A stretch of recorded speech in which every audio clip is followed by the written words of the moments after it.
네, 여러분 안녕하세요. 반갑습니다. 언제나 불편한 이슈마저도 망설임 없이 톡 까놓고 이야기하는 이슈가슈입니다. 이슈가슈는 대인관계와 처세, 그리고 가족관계, 사회생활 등 인간이 이 세상을 살아가면서 겪는 모든 문제점과 해결책을 적나라하게 제시합니다. 오늘은 부부간의 휴대폰 훔쳐보면 생기는 일이라는 제목으로 여러분과 함께 이야기를 나눠보겠습니다. 여러분 시청하시기 전에 부디 구독과 좋아요를 눌러주시면 대단히 고맙겠습니다. 구독과 좋아요는 저의 영상 제작에 큰 힘이 됩니다. 자, 그럼 오늘의 이야기를 시작하겠습니다. 인간은 태어나서 성인이 되면 대부분 자신이 마음에 들어하는 이성을 만나 결혼을 하게 됩니다. 물론 결혼하지 않고 평생을 독신으로 지내는 사람들도 더러 있긴 하지만 말입니다. 그러나 연애든 중매든 사람은 상대를 싫다고 느끼면 대부분은 그 사람과 결혼하지 않을 것이므로 이 결혼이라는 인생의 중대한 사건의 발생 동기는 바로 사랑이라고 볼 수가 있죠. 이처럼 사랑하는 사람과 결혼을 하게 되면 처음에 한동안은 상대방의 모든 것이 다 아름다워 보이므로 그로 인해 상대의 모든 것을 수용하는 모습을 보여주며 꿈같은 시간들을 이어나가지만 불과 얼마 지나지 않아 하나둘 상대의 단점들이 드러나기 시작하면서 크고 작은 트러블이 생기기 시작하는데요. 우리는 흔히 그것을 눈에 낀 환상의 콩깍지가 벗겨져 나가는 시점이라고 우스갯소리처럼 얘기하곤 하죠. 그런데 중요한 것은 환상의 콩깍지만 벗겨져 나가고 끝나면 그나마 다행이겠지만 그로부터 시간이 흐를수록 우리의 눈에는 또 다른 콩깍지가 씌워지게 되는데요. 그것은 바로 이기심의 콩깍지입니다. 그토록 서로 간에 배려해주던 연애 시절과 신혼 시절의 아름다운 마음씨는 어디론가 멀리 달아나 버리고 시간이 갈수록 사랑하는 사람에 대한 배려 대신 이기심으로 탈바꿈하게 되는 인간의 모습을 보면 인간이 얼마나 지독한 망각의 동물인지를 알 수가 있습니다. 그러면 그토록 사랑하며 배려하던 부부간에 어느 순간 가지게 되는 이 이기심이라는 것의 정체는 과연 무엇일까요? 그것은 바로 의심입니다. 의심의 밑바탕에는 질투가 깔려 있으며 질투의 근본 원인은 바로 집착이고 집착은 또다시 이기심과 연결되는 악순환의 고리를 만들게 되죠. 수년 전 어느 날인가 나의 선배 중 한 사람으로부터 전화가 걸려왔는데요. 전화 받자마자 그 선배는 대뜸 이렇게 말하더군요. 모든 게 다 끝났다 라고 말입니다. 깜짝 놀란 나는 아니 형님 갑자기 그게 뭔 말씀이세요? 라고 묻자 비통한 목소리로 다 정리하고 어디론가 떠나버리려고 라며 말끝을 잇지 못하더군요. 그래서 나는 조심스럽게 형님 사업에 무슨 문제가 생겼나요? 라고 물어보니 그게 아니고 사실은 며칠 전에 그 형님이 아내의 휴대폰을 몰래 훔쳐보았는데 아내가 어떤 남자랑 야한 농담을 하며 문자를 주고받았다는 얘기더군요. 그래서 물어봤죠. 형님, 대체 얼마나 야한 농담인데요? 형수님이랑 헤어질 만한 내용인가요? 형수님이 외도하신 거예요? 라고 물어보았더니 그런 건 아니라고 하더군요. 다만 내 아내가 나 몰래 다른 남자와 문자로 야한 농담을 하며 히히덕거린 상황을 생각해보면 도무지 잠도 안 오고 용서할 수가 없으며 그래서 방금 전에도 대판 싸우고 나서 이제 갈라서려고 마음 먹었다고 하더군요. 그래서 나는 형님, 형수님이 외도한 것도 아닌데 뭘 그렇게 과격하게 반응하세요? 참으세요. 근데 형님은 뭐하러 형수님 휴대폰은 훔쳐보시고 그러셨어요?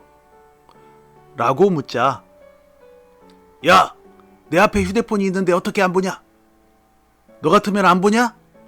라고 되물으셔서 제가 다음과 같이 일장연설을 해드렸죠. 형님, 저는 안 봅니다. 왜냐고요?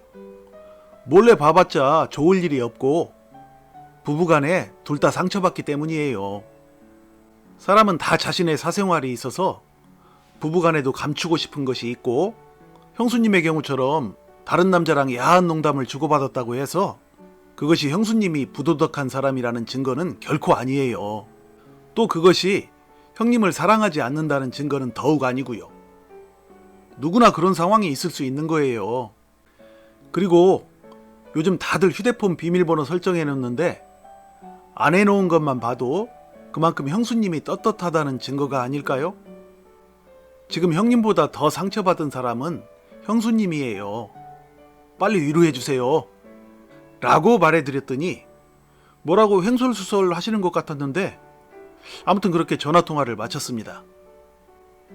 그로부터 한두 달쯤 후인가 우연히 그 형님의 SNS를 들어가 봤더니 부부간에 이전보다 더욱더 다정한 모습으로 찍은 최근 사진들이 즐비하게 게시되어 있는 것을 보고 나는 웃지 않을 수가 없었습니다.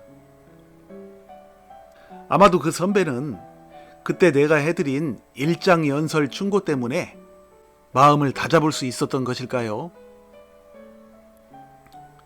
이러한 선배의 사례를 말씀드리다 보니 생각나는 이야기가 있습니다. 바로 서정시인 피천득의 인연이라는 에세이인데요. 그가 17살 때 일본의 어느 교육가의 집에서 며칠 묵으며 알게 된 그 집 초등학생 어린 딸 아사코와의 우정과 애틋한 사랑의 감정을 노래한 수필이죠. 그 첫 번째 만남 이후 10년 터울로 2번 더 만나게 되지만 초등학생 소녀였던 아사코와의 우정과 애틋한 사랑의 감정은 흐르는 세월과 환경의 변화로 인해 점차 퇴색해 가는데요. 피천득 시인은 중년이 넘은 나이에도 불구하고 깊고도 풍부한 감수성과 수려한 필치로 이러한 자신의 과거 스토리를 재구성해 인연이라는 이름으로 발표함으로써 대중으로부터 많은 사랑을 받았죠. 그는 그의 에세이 인연에서 이렇게 끝맺고 있습니다. 그리워하는데도 한 번 만나고는 못 만나게 되기도 하고 일생을 못 잊으면서도 아니 만나고 살기도 한다. 아사코와 나는 3번 만났다. 3번째는 아니 만났어야 좋았을 것이다.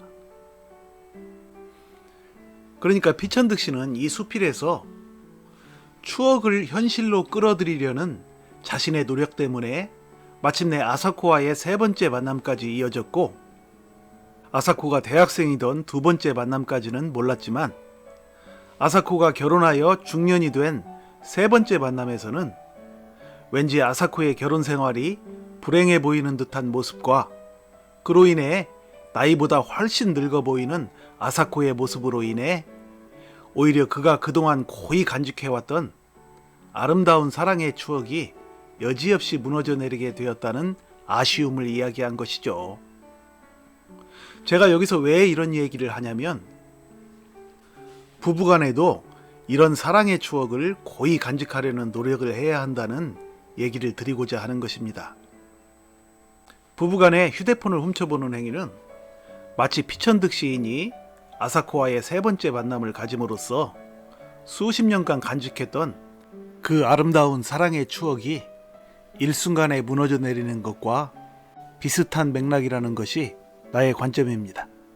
그러니까 내 말은 남편과 아내는 서로 간에 추억의 아사코와도 같은 존재이며 행여 호기심 또는 의심으로 인하여 상대의 휴대폰을 훔쳐봄으로써 부부간의 사생활의 비밀을 알게 되는 것은 내 마음속에 영원한 아사코를 잃어버리게 되는 것과 같은 부작용이 있으므로 부부간에는 늘 연애 시절의 아름다운 추억만을 고이 간직하면서 서로의 비밀을 알아내려 하기보다는 오히려 사생활의 비밀을 최대한 지켜주려는 노력을 해야 한다는 얘기이며, 그것이야말로 보다 아름다운 행복과 사랑이 넘치는 부부관계를 창조하는 지름길이라는 얘기입니다.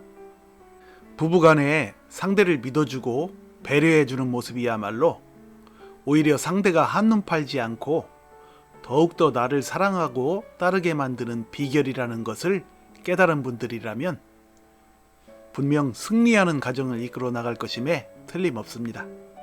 여러분, 언제나 부부간에 서로를 존중해주며 틈날 때마다 말없이 꼭 끌어안아주는 잔잔한 사랑으로 서로에게 감동을 주고, 그로 인해 둘 사이에 그 누구도 간섭할래야 할 수 없는 깊은 사랑을 만들어 나가는 축복의 원앙 부부들이 되시길 바랍니다.